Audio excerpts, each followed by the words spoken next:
Welcome back to the channel, everybody. This is going to be a rare Monday night video. I'm doing a Monday night video because, frankly, I just haven't had time this past weekend. I've been really busy doing a lot of different things lately that are not hobby related. And I am running the Chicago Marathon again in 2 months, so my Saturdays are kind of filled up, at least in the morning hours, with very long runs.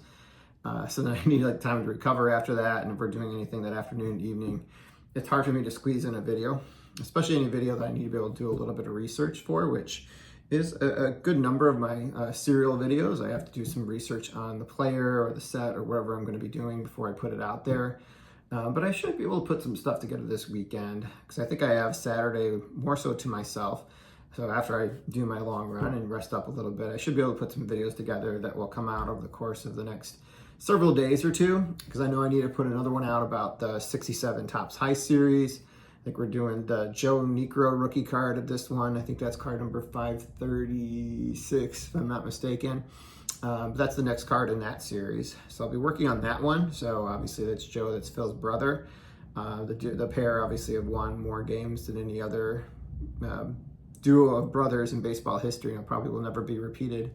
And they both did it doing with the knuckleball as their primary out pitch. So it'll be kind of interesting kind of talking a little bit about that history, but it's a dual card, so there's one other player on it, and I don't remember who it is off the top of my head. But I'll spend a little time kind of putting that together this weekend, so I'll put that out.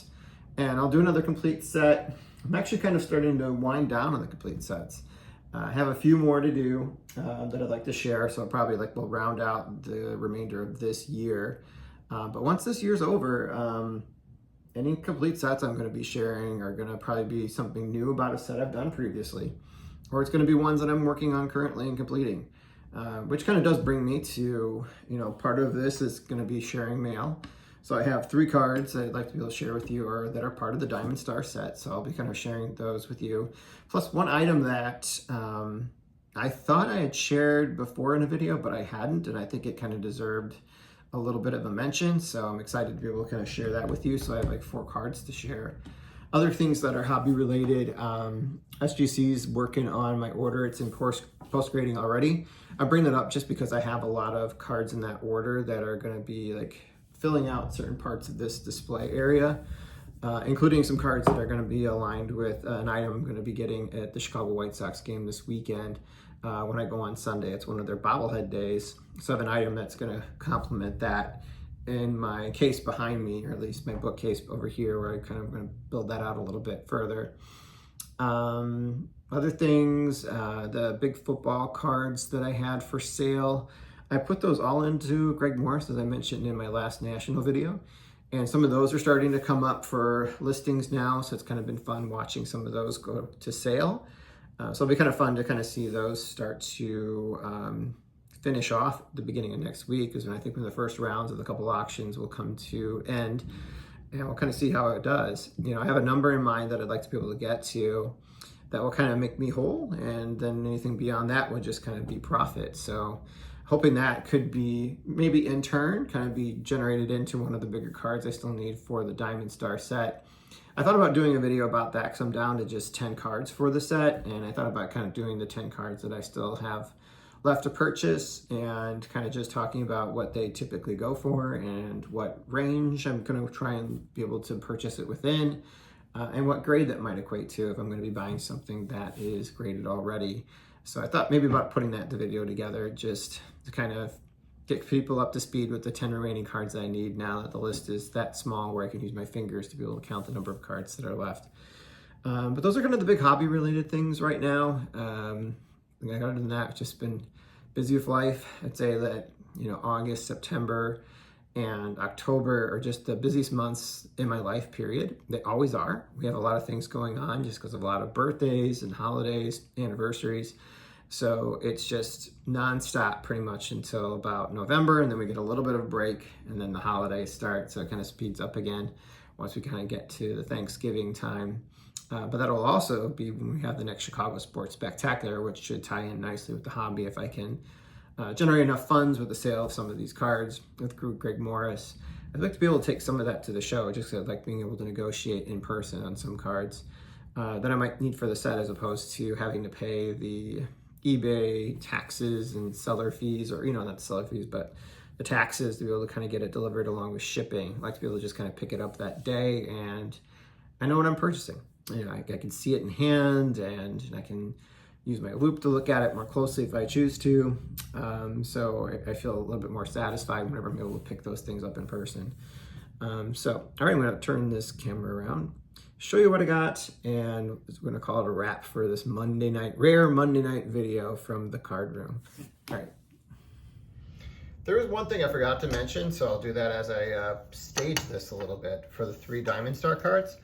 But the YouTube ballot for the All-Star team is kind of going on right now, and I just wanted to say thank you for the 4 people that have put together videos and mentioned me. So starting with Mike, the sports history collector, thank you very much for thinking of me and putting me on your team. Obviously followed by Steve, who's Vintage on Vintage, and Jason, Everyday Card Collector. We go to card shows here locally, including even the National, so I thank you both for putting me on there, as well as Dylan over the weekend, mentioned me with a few other people. Dylan at Double D Vintage Cards. So thank you very much. It meant a lot kind of hearing from all of you and kind of hearing your rationales for why you wanted to include me. So I just really appreciate that. I'm not sure if I'll get a video out, just because I was kind of mentioning earlier, I'm kind of busy. I do think highly of pretty much everybody that I follow. And if I don't follow you yet, it's just because I haven't had a chance to maybe find your channel and get to know you. I tend to try and follow everybody that's supporting me for the most part, because I think it's important to kind of grow the hobby in that way of supporting one another. All right, so I have 3 cards from the Diamond Star set. These are all going to be 36 releases. It's cards that were only issued during 1936. So there are less available copies of these, if you will, than cards that were released in lower series, where you might have the 34, 35, and 36 version of those cards that are out there for purchase. Like, for example, my Mickey Cochran that I picked up last month, that was produced in 1936, so there's still a 34 and a 35 copy out there too. So there's more available copies of the Mickey Cochran card if you're just trying to get the card, unless you're really tied to having one per year, then that's a different story. But if you just want the card, there's more of those available than there are of the ones I'm about to show you, because these only released in 36. The first one came today and the other 2 came last week. So I'll just kind of do them in sequential order before I put it back in my case here. But the first one I got was a manager card, actually. Steve O'Neill, who was a catcher with the Cleveland Indians for many years. This is when he was actually managing them during the 1936 season. So he was a manager there. On the back of the card, it kind of talks really about how great of a catcher he was. And it's not a name that instantly comes to my mind when I think of baseball players from this era, which he would have played during the teens and 20s. But it's nice kind of learning a little bit more about him, and it'll be fun doing a video on him later on. But a beautiful copy of this card in PSA 4, but the card just really kind of stands out. It's got pretty good centering for a card from this era. Centering also is pretty good on this next one here. This is actually card number 90. Also 36 release. This is the backup catcher for the Detroit Tigers. We just mentioned Mickey Cochran, who played most of the games at catcher for the Tigers, but whenever he needed a spell, they turned to Ray Hayworth. So he was part of those World Series teams during the 34 and 35 seasons. This is his Diamond Star card, card number 90. The reason this is a PSA 2 is there is a roller mark across the top of the card. So, less than ideal, but not uncommon to the period. Let me move this light up a little bit so it's kind of not messing with the flip on the cards. And the final one is another Detroit Tiger. They printed a lot of Detroit Tigers in the 36 release and some in the 35 release, just because of their appearances in the World Series at this time. So this is actually General Alvin Crowder, who actually got the nickname, not because he was active duty in the military, but it is kind of tying back to his time, I believe, in some level of service. I have to kind of look more about him, but he was a hell of a pitcher during his era.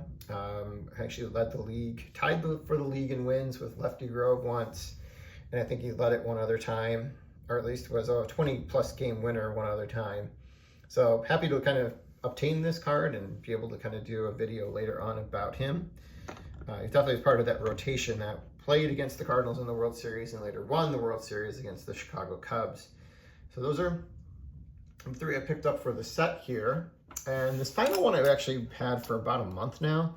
It's in one of my display cases in here in my room. It's actually one of the featured items in there, and it's one of my player showcases.